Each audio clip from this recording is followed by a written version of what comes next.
बच्चों, हमारे YouTube channel ई Urdu Muallem में आपका इस्तकबाल है। मैं हूं मोहम्मद फारूक मलिक। आज इस वीडियो में बच्चों हम जमात सुवम के सबक नंबर 15 सेवाग्राम की बुलंदख्वानी करेंगे। आपको वीडियो के साथ पढ़ना है, वीडियो को गौर से देखना है। वर्धा शहर से कुछ दूर एक छोटा सा गांव सेवाग्राम है। यहाँ गांधी जी के रहने की एक सादा कुटिया है। इसे बापू कुटी भी कहते हैं।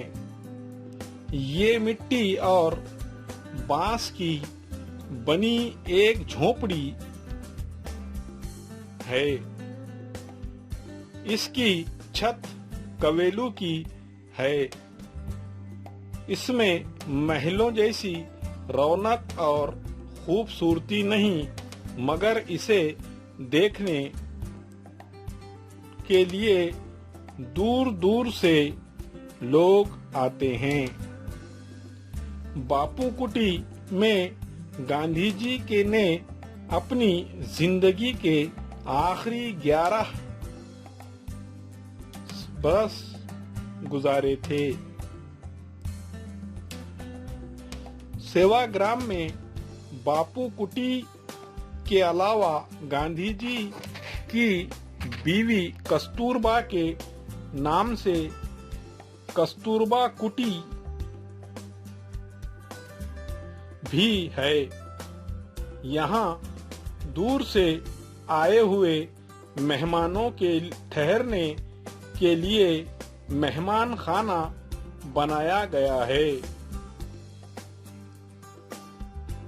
ये सारे मकानात बहुत ही सादा हैं।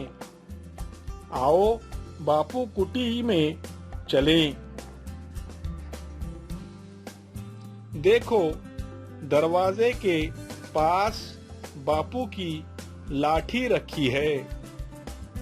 इधर दाएं जानिब बापू बैठते थे। पास ही उनका चरखा है। इसी पर वो सूत काटते थे। इस शीशे की अलमारी में बापू का कलमदान, चश्मा और घड़ी है। यहाँ पत्थर के बने हुए 3 बंदर भी हैं, जो इशारों से बताते हैं कि बुरा मत देखो, बुरा मत कहो, बुरा मत सुनो।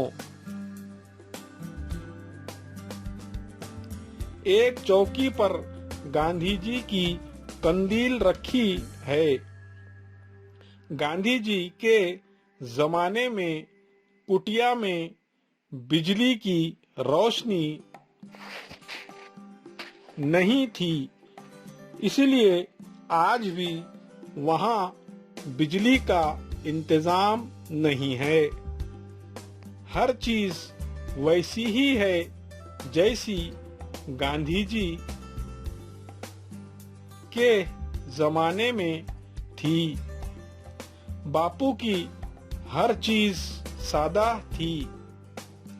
वो सादा खाना खाते थे। उनका लिबास भी सादा था। बड़े नेक इंसान थे। लोगों से कहते, सच कहने से मत डरो। जरा कुटिया की दीवारें देखो, जगह जगह तख्तियां लगी हुई हैं। हर तख्ती पर किसी न किसी मजहब की दुआ लिखी हुई है।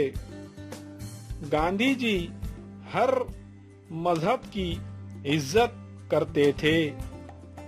वो हिंदू, मुस्लिम, सिख, ईसाई